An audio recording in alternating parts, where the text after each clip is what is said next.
2/3 آیات تو مظاہر فطرت کے بارے میں ہیں، کائنات کے بارے میں ہیں، توجہ دلائی گئی ہے۔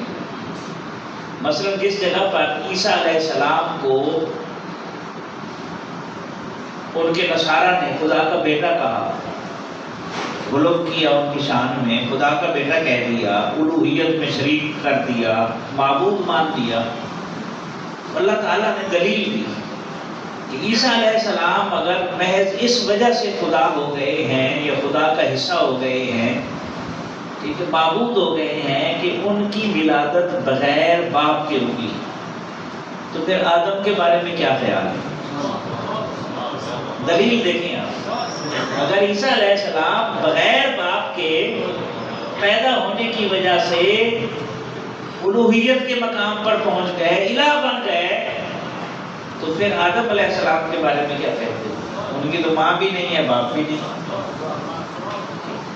اسی طرح جو مکالمہ ہے حضرت ابراہیم علیہ السلام اور نمرود کے درمیان، تو جب آپ نے کہا میرا رب وہ ہے، نمرود نے کہا کس رب کی بات کرتے ہو؟ میں رب ہوں۔ انہوں نے فرمایا میرا رب وہ ہے جو زندہ کو موت کے گھاٹ اتارتا ہے اور مردہ کو زندگی دیتا ہے۔ اس نے 2 لوگ بلائے، ایک کو جو بے گناہ تھا اس کو قتل کرا دیا، اور جس پر پھانسی کا مقدمہ تھا اسے بری کر دیا۔ اس نے کہا یہ تو میں بھی کر سکتا۔ حضرت ابراہیم علیہ السلام سمجھ گئے کہ اس ناہنجار کو، بے وقوف کو بات سمجھ نہیں آئی۔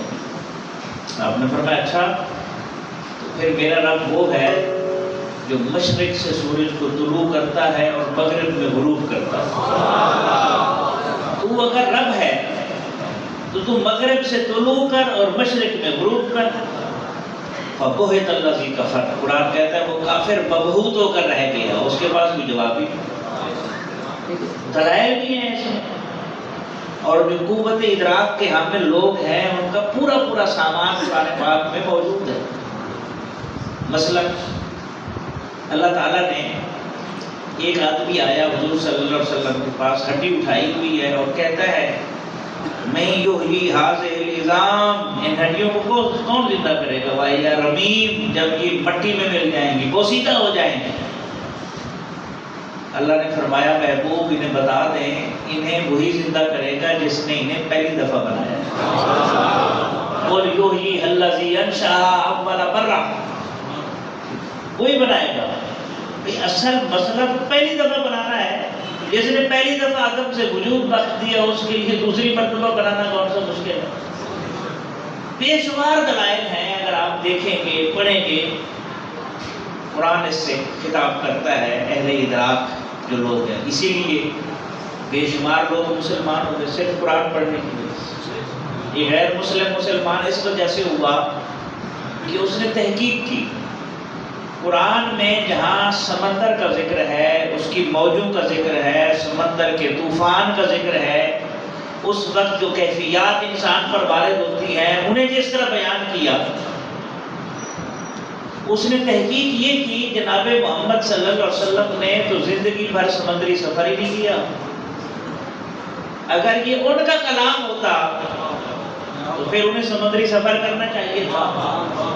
اور جتنی گہرائی سے یہ باتیں کی گئی ہیں اس سے پتہ چلتا ہے کہ یہ کسی مخلوق کا کلام نہیں ہے، وہ مسلمان ہے۔ وقت کے ساتھ ساتھ چیزیں آگے بڑھ رہی ہیں۔ مثلا ایک مثال قرآن پاک میں ہے وَإِذَا الْبِحَارُ سُجِّرَتْ، جب سمندروں میں آگ بھڑکا دی جائے۔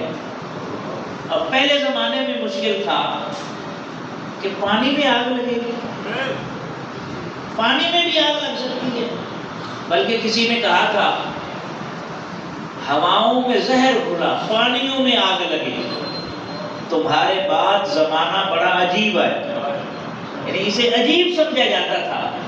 لیکن آج جس دور میں ہم جی رہے ہیں، بچہ جانتا ہے کہ پانی 2 گیسوں کا مرکب ہے، H2O، 2 گیسیں ہیں نا، ایک گیس آگ پکڑتی ہے، دوسری بھڑکاتی ہے۔ اللہ نے اپنے قانون کے شکنجے میں اس طرح کسا ہے کہ وہ پانی ہے، اور جب یہ قانون اٹھ جائے گا تو آگ لگ جائے۔ مطلب دلائل ہی دلائل ہیں، پڑھتے جائیں۔ قوت ادراک کے حامل لوگوں کو دعوت ہے، اور یہ آیت تو سبحان اللہ، فرج البصر حل تری من فطور، رب کی قدرت پر انگلی اٹھانے والا ذرا نظر آسمان کی طرف اٹھا نہ دیکھ اس میں کوئی خلل ہے؟ ثم ارجع البصر، پھر نظر اٹھا، پھر دیکھ، یہ نظر تیری طرف لوٹے گی، تھکی ہوئی ہوگی اور شرمندہ ہوگی، ناکام ہو کر لوٹے گی، تجھے عیب نظر نہیں آئے گا۔ تو یہ شان ہے قرآن، قوت عمل والے لوگوں کے لیے بھی اس میں پورا سامان ہے۔ جو آیت میں نے پڑھی تھی والذین جاہدوا فینا لنہدینہم سبلنا، جو ہمارے راستے میں ہماری رضا کے لیے ہمیشہ کوشش میں لگے رہتے ہیں، لنہدینہم سبلنا، ہم انہیں ایک راستہ نہیں دکھاتے، اپنی طرف آنے والے سارے راستوں کی خبر دیتے ہیں۔ وَإِنَّ اللَّهَ لَمَعَ الْمُحْسِنِينَ، بے شک اللہ احسان کرنے والوں کے ساتھ۔ احسان کرنے والے کون ہیں؟ ہر آدمی احسان کرنے والا نہیں ہوتا۔ احسان کرنے والے وہ ہوتے ہیں جو اپنے حق سے زیادہ کسی کو دیں، وہ احسان کرنے، جو حق سے زیادہ کسی کو دیں وہ احسان کرنے والے ہیں، یعنی اپنا کام بھی کرتے ہیں، اپنی ڈیوٹی بھی کرتے ہیں، ساتھ دوسروں کے بھی کام کر رہے ہوتے ہیں۔ یہ حسن ہے، یہ خوبی ہے۔ اور اللہ فرماتے ہیں جو ہمارے راستے میں چلے پھر وہ کیسے بھٹک سکتا ہے؟ چلے تو صحیح۔ اور 500 آیات ہے کم و بیش جنہیں آیات احکام کہا جاتا ہے۔ نماز پڑھو، روزہ رکھو، زکوٰۃ دو، یہ قوت ارادہ والوں کے لیے ہے۔ لیکن کمال ہے کہ جب کبھی کوئی مشکل حکم دیتا ہے نا اللہ تعالیٰ، عجیب رنگ ہے اس کا، شروع کہاں سے ہوتا ہے؟ اب روزہ رکھنا مشکل ہے، سارا دن بھوکا پیاسا رہنا مشکل ہے، جس کی عادت ہی نہیں ہے اس کو تو پہاڑ لگتا ہے، دن کیسے گزرے گا؟ خطاب کیسے ہوتے؟ یا ایھا الذین آمنوا، اے ایمان والو، کتاب یہاں سے ہو، کتب علیکم، جسے اللہ کہے ہے ایمان والو، اس کی تو لذت ہی ختم نہیں ہوتی ساری زندگی کہ میرا رب مجھے اس لقب سے یاد کر رہا ہے۔ اس خطاب کی جو تلخی ہوتی ہے یا عمل کرنے کی جو دقت ہوتی ہے وہ ساری کی ساری دور ہو جاتی ہے۔ تو آیات احکام جو ہیں یا اس سے ملتی جلتی یہ قوت ارادہ کے لوگوں کو مخاطب کیا گیا تاکہ جو عمل کرنا چاہتے ہیں عمل کریں۔ آج اس وقت جو ہمارا مسئلہ ہے وہ بھی تو اسی کا ہے نا، آگ ہے، اولاد ابراہیم ہے، نمرود ہے، کیا کسی کو پھر کسی کا امتحان مقصود ہے؟ کہ آج 1.5 ارب مسلمان ہیں، کچھ کرنے جوگے نہیں ہیں۔ یہ گھڑی محشر کی ہے، تو عرصہ محشر میں ہے، پیش کر غافل عمل کوئی اگر دفتر میں ہے۔ نامہ اعمال میں رجسٹر میں کوئی کارنامہ ہے تو پیش کرو نا، گھوڑا ہے اور میدان ہے، یہ تو دنیا ہے بھائی۔ وَلَيْسَ لِلْإِنسَانِ إِلَّا مَا سَعَىٰ، جو کوشش کرے گا اسی کو صلہ ملے گا۔ ہمارا پچھلے 75 سال سے پاکستان کا نظام جو ہے اڈھاک پر ہی چل رہا ہے۔ کوئی ایک چیز جس میں ہم نے پلاننگ کی ہو اور آگے بڑھے ہو، اچانک ہی ہے سارا کچھ۔ لیڈر بھی اچانک آتے ہیں، ٹھیک ہے، مسائل بھی اچانک آتے ہیں، حل نہیں سوچتے، پلاننگ نہیں کرتے۔ پلاننگ تو دور، جو دشمن ہے وہ تو 100 سال کی پری پلاننگ کر کے بیٹھا ہوا ہے، ہم پلاننگ بھی کرنے جو نہیں۔ دیکھیں نا 2-3 ایشوز ہیں، مثلا ایک ایشو ہم نے پیسے لے لے کے 80,000 بندے مروائے، مرے بھی نہیں مرے، نہ گھر محفوظ رہا، نہ مسجد، نہ مدرسہ، نہ سکول، نہ بازار، مرے۔ لیکن حصہ کس نے ڈالا؟ ہم سارے شریک ہیں اس میں۔ ایک دوسرے کو کافر بنا بنا کے سارے فرقوں کے نزدیک دوسرا فرقہ تو مسلمان ہی نہیں ہے.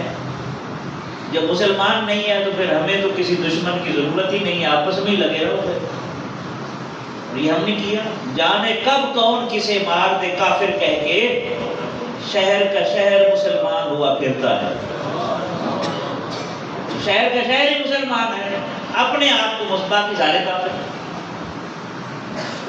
یہ پہلو سمجھنے والے ہیں. دوسرا پہلو دیکھیں، یعنی عدم برداشت. کیا ہمیں کسی دشمن کی ضرورت ہے؟ فرقہ در فرقہ. یہ تو ہوگی مذہبی حالت. اخلاقی حالت آپ دیکھ لیں جو ہے اس وقت ہماری نسل کی. سیاسی حالت دیکھ لیں، سیاسی استحکام تو پاکستان میں آیا ہی نہیں. ایسے ہی ہے نا. اچھا، معاشی طور پر دیکھ لیں، یعنی ہم عجیب قوم نہیں ہے کہ جس کا نبی علیہ السلام فرمائے کہ اوپر والا ہاتھ نیچے والے ہاتھ سے بہتر ہے، اس کا کلمہ پڑھنے والی امت انٹرنیشنل بھیکاری بنی ہوئی. پورے 57 ممالک کم و بیش جو ہیں مسلم ممالک، ان سب کا ریونیو زر مبادلہ اکٹھا کریں، یورپ کے ایک چھوٹے سے ملک کا بھی مقابلہ نہیں کرتا. بھیکاری کی مرضی تو نہیں چلے گی، پھر بھیک دینے والی کی مرضی چلے گی. اور ہم رو رہے ہیں، چیخ رہے ہیں، فریاد کر رہے ہیں، دعائیں کر رہے ہیں.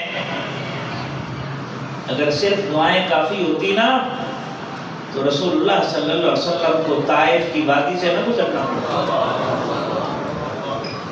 صرف دعائیں کافی ہوتی تو شیب ابی طالب کی محصوری نہ ہوتی.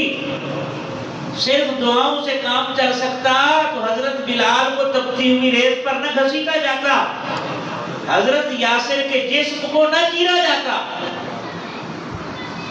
اگر صرف دعائیں کافی ہوتی تو جناب خباب کو انگاروں پر نہ لٹایا جاتا. کیا رسول اللہ سے بڑھ کر ہماری دعائیں قبول ہوتی ہیں علیہ السلام؟ اگر صرف دعائیں کافی ہوتی تو صحابہ کو سولی پہ چڑھا کے ان کے جسم کا ایک ایک ٹکڑا نہ کاٹا جاتا. ظلم کا ہر نیا طریقہ ایجاد کیا اور آزمایا. لیکن آپ دیکھ لیں، صبر ہے، حوصلہ ہے، برداشت ہے. ظلم بے بس ہو گیا ہے، صبر بے بس نہیں ہو. اور اس پورے 13 سال کے عرصے میں کسی کی زبان سے گالی نہیں نکلی. ہمارے یہاں تو کوئی ہمارے گریبان پر ہاتھ ڈالے، دھکا دے دے تو جواب ہی گالی سے دیتے ہیں. اتنے ظلم سہے کے بھی ظلم جتنا شدت اختیار کرتا تھا اتنی شدت سے احد کے نعرے بلند ہوتے تھے. عمل. اور پھر مدنی زندگی دیکھ، عمل ہی ہے. غزوہ بدر مسلط ہوا، غزوہ احد، غزوہ خندق، خیبر، یہ سارے غزوات ہوئے. پھر حدیبیہ میں عمرہ کرنے گئے ہیں، ہر کسی کے لیے اجازت ہے آنے کی، مسلمانوں کو نہیں آنے. احرام باندھا ہوا ہے، واپس لوٹا دیا. ہوا ہے کہ نہیں ہوا؟ یاد رکھیں، جو اتنی مشکلوں سے گزرتے ہیں نا، فتح مکہ انہی کا مقدر بنتے ہیں. جو اتنی مشکلوں سے نہیں گزرتے، فتح ان کا کبھی مقدر نہیں. فتح مکہ انہی کے سامنے آئے گی جو اتنی مشکلات سے گزرے گی. جب ہم ہیں ہی انٹرنیشنل بھکاری، ایجوکیشن میں ہماری کوئی پالیسی ہی نہیں ہے، ہمارا کردار ہی نہیں ہے، تو نہ تعلیم میں ہم کچھ کر سکے، نہ معاشرت میں کر سکے. ہمیں تو اپنی ثقافت سے پیار ہی نہیں ہے، اپنی تہذیب پر فخر ہی نہیں ہے ہمیں، نہ ہمیں اپنی زبان پر فخر ہے. بھی دنیا میں کون سی قوم ہے جس نے اپنی زبان کو چھوڑ کر ترقی کی ہو؟ ہم ہیں. یہ سارے کے سارے وہ پہلو ہیں. پھر کہتے ہیں کیسے مسئلے حل ہوں گے؟ مسئلہ تو ہم خود ہیں. اپنے اندر اعتماد پیدا کرے. قصور میں رہنے والا شخص کیوں اپنے آپ کو کم تر سمجھے ہوئے؟ ہم مسلمان ہیں، پاک سرزمین ہے، سبزہ ہے، پھل ہے، نعمتیں ہیں. ہم کیوں احساس کہتری میں مبتلا ہوں؟ یاد رکھے، صرف دعاؤں سے کام نہیں چلتا. دشمنوں کی توپوں میں کیڑے پڑے ہیں. یا اللہ دشمنان اسلام کو نیست و نابود فرما. بھی تسی کی رسول اللہ صلی اللہ علیہ وسلم ہدایت کی دعائیں مانگتے رہے اور ہم تباہی کی دعائیں مانگ رہے ہیں. دیکھیں نا، میں صرف ایک مثال دیتا ہوں. اللہ تعالیٰ نے ارشاد فرمایا قرآن پاک میں کہ کفار کیا کہتے تھے؟ اللہم ان کان ھذا ھو الحق. اے اللہ اگر یہ حق ہے، یعنی جو جناب رسول اللہ صلی اللہ علیہ وسلم لائے ہیں، اگر یہ حق ہے تو یہ نہیں کہا ہمیں ہدایت دے دے. بغض دیکھیں، حسد دیکھیں، ہٹ دھرمی دیکھیں.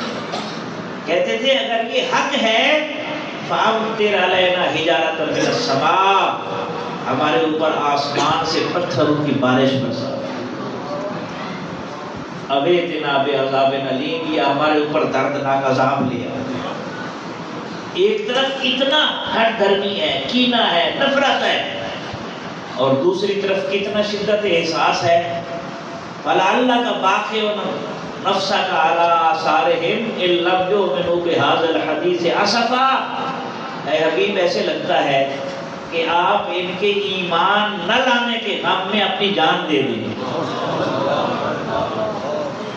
ایک طرف اتنی ہٹ دھرمی، سننے کے لیے تیار نہیں ہے، توجہ دینے کے لیے تیار نہیں ہے. حق ہونے کے باوجود ہدایت کی دعا نہیں مانگی، پتھروں کی بارش برسا دے، دردناک عذاب میں مبتلا کر دے. اور وہ اللہ کے حبیب رحمت للعالمین راتوں کو اٹھ کے دعا مانگ رہے ہیں. کبھی اس سے جا کے مل رہے ہیں ایمان لے آؤ، کبھی اس سے جاتے ہیں. اور وہ اس طرح فرمائشیں کرتے تھے جس طرح ضدی بچے فرمائشیں کرتے. ایک کو دعوت دی ایمان لے آؤ، اچھا یہ درخت آ کے آپ کی گواہی دے دے نا تو پھر میں ایمان لاؤں گا. آپ ایک ہی سوال پوچھتے لیکن ایمان لے آؤ. درخت کو اشارہ ہوتا ہے جڑیں کھینچ کے آئے. ایمان لے آؤ. ہم تو تب ایمان لائیں گے جب چاند 2 ٹکڑے کرتے ہیں. یہی پوچھتے لے آؤ گے، لے آئیں گے، اشارہ ہوتا ہے چاند تک کلیجے چلتے. کون سی فرمائش پوری نہیں کی؟ لیکن چاند کو 2 ٹکڑے ہوتا دیکھ پر بھی کہتے تھے ان کا جادو آسمان پر بھی چل گیا. یعنی ماننے کی بجائے ہٹ دھرمی کی اتنی شدت ہے، دوسری طرف اتنا شدت احساس ہے.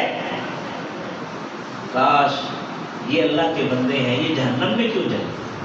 حضور فرماتے میری مثال اس شخص کی طرح ہے جس نے آگ جلائی ہو، اس میں پتنگے گر رہے ہوں.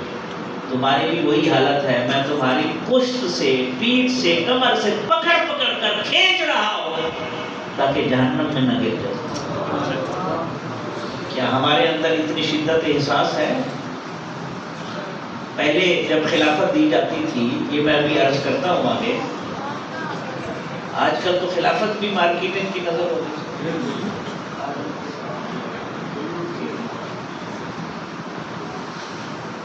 پہلے جب خلافت دی جاتی تھی تو ڈیوٹی لگتی تھی. یہ فلاں علاقے میں آپ کی ڈیوٹی ہے، یہ 9 میل کا علاقہ ہے، 15 میل کا، آپ پر لازم ہے کہ اس علاقے میں کسی کی موت کفر پر نہیں ہونی چاہیے. یہ ڈیوٹی لگتی تھی. خلافت کا نظام کس لیے تھا؟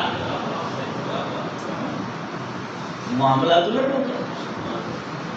بہرحال میں پھر عرض کر رہا ہوں، ہمیں تیاری کرنے کی ضرورت ہے. حضور نے فرمایا سچا اور امانت دار تاجر انبیاء، صدیقین اور شہداء کے ساتھ ہوتا. ہماری تو کوئی چیز خالص ہی نہیں ملتی. وہ کہتے جھوٹ نہ بولے تو بزنس نہیں ہوتا. حضور فرمائے علیہ السلام جس نے ملاوٹ کی وہ ہم میں سے نہیں ہے. کوئی ایک چیز مجھے دکھا دے جو خالص ملتی ہو.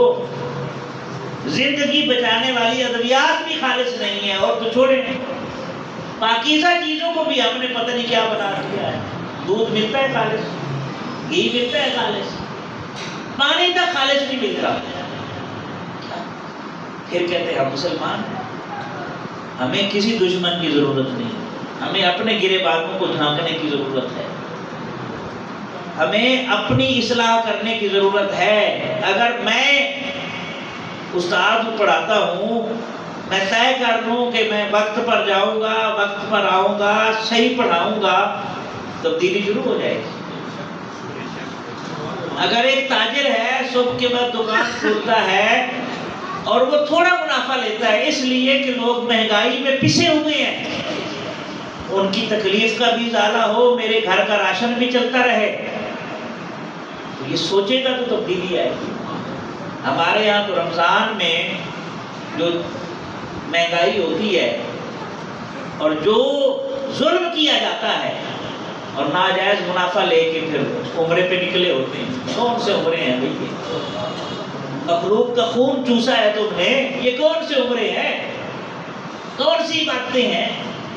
ذخیرہ اندوزی کر کے، بے ایمانی کر کے، ملاوٹ کر کے، پہلو تو ہے اور یہ سمجھنے کے لیے ہے نا۔ تو میں عرض کر رہا تھا 3 قسم کے لوگ ہوتے ہیں، قوت ادراک والے، وہ میں نے مثالیں دی، قوت ارادہ والے، یہ عمل سے متاثر ہوتے ہیں۔ اس وقت ہمیں عمل کی ضرورت ہے، عمل کی سوکھتی رگ میں ذرا سا خون شامل کر، میرے ہمدم یوں ہی باتیں بنا کر کچھ نہیں ملتا۔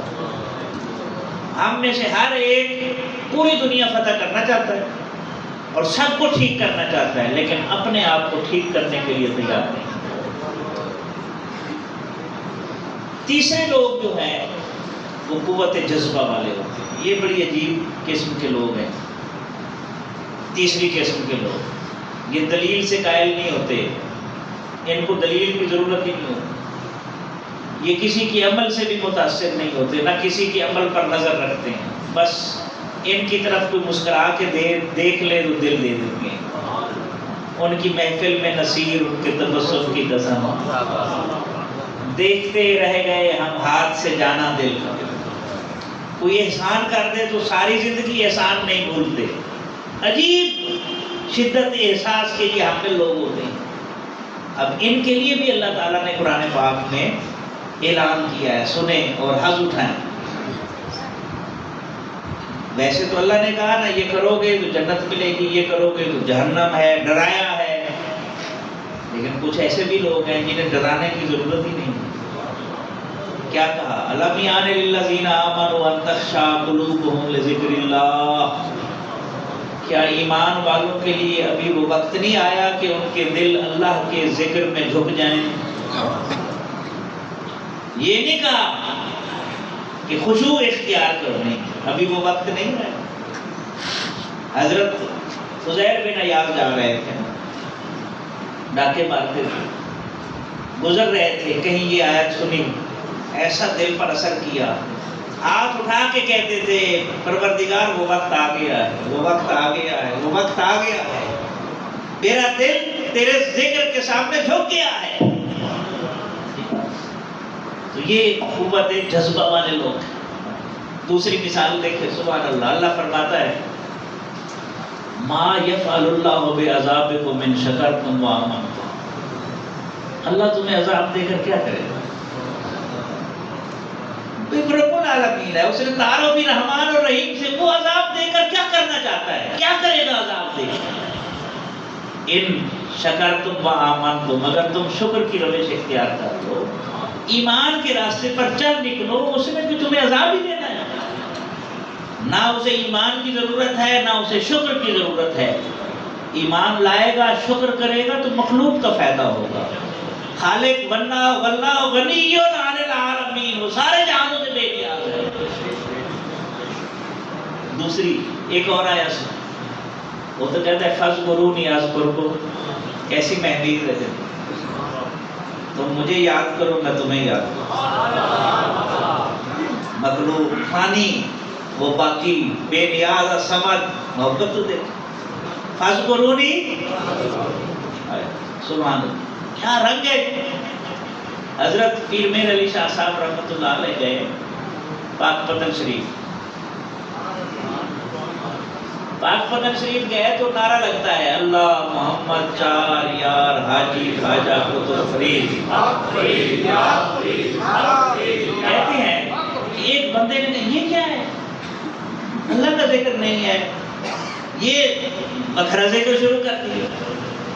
پیر میر علی شاہ صاحب رحمۃ اللہ علیہ مسکرائے، آپ نے فرمایا یہی تو میں دیکھنے آتا ہوں، یہی تو میں دیکھنے آتا ہوں، ساری زندگی وہ اللہ کا ذکر کرتے رہے، اللہ کا حکم مانا فاذکرونی، اب اللہ اپنا وعدہ پورا کر رہا ہے، اذکرکم، ادعونی استجب لکم، مجھ سے مانگو میں تمہاری دعا قبول کروں گا، مانگو تو صحیح۔ وہ بزرگ فرماتے تھے ہم تو مانگتے تو ہیں نہیں، ہم تو اللہ کو آرڈر دیتے ہیں یہ بھی کر دے یہ بھی کر دے، پھر جب مانگتے ہیں تو مانگنے والا انداز بھی تو ہونا چاہیے نا، مانگنے والا اسلوب بھی تو ہونا چاہیے۔ ایک اور جگہ پر کہا وَإِذَا سَأَلَكَ عِبَادِي عَنِّي فَإِنِّي قَرِيبٌ، اے حبیب صلی اللہ علیہ وسلم جب میرے بندے میرے بارے میں آپ سے پوچھے نا، انہیں یقین دلا دے میں تو ان کے بالکل قریب۔ یہ ہے قوت جذبہ کے حامل جو لوگ۔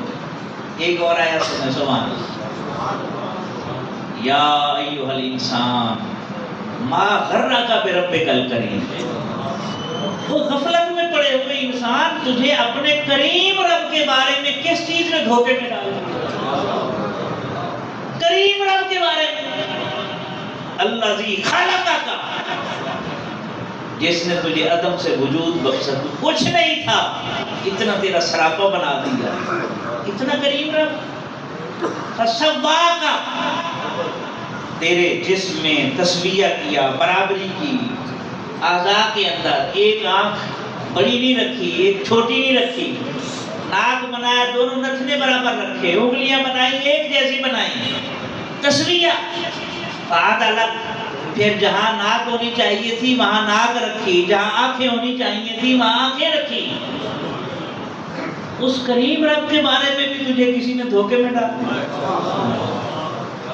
کیسی مہمیز ہے لینا، یا ایھا الانسان ما غرک بربک الکریم، اللہ۔ یہ تینوں قسم کی طاقتیں ہیں، یہ جو بولنے والا ہوتا ہے، خطاب کرنے والا ہوتا ہے، پڑھانے والا ہوتا ہے، اسے یہ تینوں چیزیں سامنے رکھنی ہیں، اس لیے کہ اس کے سامنے قوت ادراک والے بھی بیٹھے ہوئے ہیں، قوت ارادہ والے بھی بیٹھے ہوئے ہیں، قوت جذبہ والے بھی بیٹھے ہوئے ہیں۔ یہ باتیں کیوں کی ہیں؟ سنیں، یہ بڑی دلچسپ بات ہے۔ سلسلہ قادریہ جو ہے نا، سلسلہ قادریہ، اس میں قوت ارادہ کا غلبہ ہے، قوت جلال ہے، اس میں جبروت ہے، روب ہے، دبدبہ ہے۔ حضرت شیخ عبد القادر جیلانی رحمۃ اللہ علیہ کے پاس اس دور کا جو خلیفہ تھا مستنجد اللہ غالبا، وہ کچھ اشرفیاں آپ کے پاس لایا بطور تو آپ نے 2 تھیلیاں پکڑا اور ایسے نچوڑا، خون بہنے لگا، کہا اگر رسول اللہ صلی اللہ علیہ وسلم کی قرابت کا لحاظ نہ ہوتا نا تو یہ تیرے محل تک میں خون بہا، روب، دبدبہ۔ اور پھر دلچسپ بات، آپ کی شخصیت میں مسلسل مطالعہ کرتا رہا، دیکھتا رہا کہ کیا آپ نے کیا کیا ہے۔ 2 قسم کے ادارے تھے جو اس وقت بغداد میں، یہ بڑا عجیب دور تھا، میں نے کہا نا ہر حوالے سے شخصیات بھی تھی، زوال بھی تھا، مسائل بھی تھے، ہر طرف سے ایک افراتفری والی کیفیت۔ یعنی جس دور میں امام غزالی، سنا ہوا ہے نام، مایوس ہو گئے، جس سال مایوس ہو کر انہوں نے بغداد چھوڑا ہے نا، اسی سال شیخ عبد القادر جیلانی رحمۃ اللہ علیہ بغداد میں وارد ہوئے۔ عجیب رد ہے، وہ نکل رہے ہیں یہ داخل ہو، اور پھر یہ خود فرماتے ہیں کہ میں نے دیکھا کہ راستے میں مجھے ایک بندہ ملا، نحیف و نزار پڑا ہوا ہے، اس نے مجھے ریکویسٹ کی کہ مجھے سہارا دیں، اٹھائیں۔ جیسے ہی میں نے اس کے ہاتھ میں ہاتھ دیا وہ اٹھ کھڑا ہوا، اس کا چہرہ تر و تازہ ہو گیا، مثالی صورت دکھائی گئی۔ اس نے پوچھا مجھے پہچانتے ہیں عبد القادر میں کون ہوں؟ کہنے لگے نہیں، کہنے لگا میں اس اسلام ہوں، میں اسلام ہوں، میری حالت کمزوری کی وجہ سے یہ تھی کہ میں اٹھ نہیں پاتا تھا، آپ کی وجہ سے اللہ نے مجھے پھر زندہ کیا۔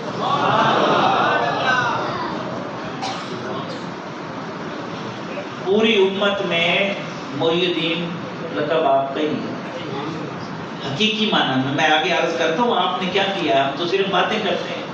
سال بعد صوفی فقیر محمد صاحب محفل کراتے تھے، یا ان کے بیٹے کراتے ہیں ماشاءاللہ، کیا یہی کافی ہے؟ حضرت غوث پاک کو مانتے ہیں نا تو پھر تو بڑا مشکل کام ہے، پھر تو کام کرنا پڑے گا۔ آپ نے جو کام کیے، دو قسم کے مدارس تھے، ایک دارالخلافہ میں تھے، ایک دیہات میں تھے، دیہاتوں میں۔ آپ نے اپنے ابو سعید مخرمی جو آپ کے استاد تھے، ان کا ادارہ آپ کی زیر سرکردگی آیا، آپ نے اتنی محنت کی، انسان حیران ہو جاتا ہے۔ میں آپ کی کچھ مثالیں میں دوں آپ کو تاکہ آپ لطف اٹھائیں۔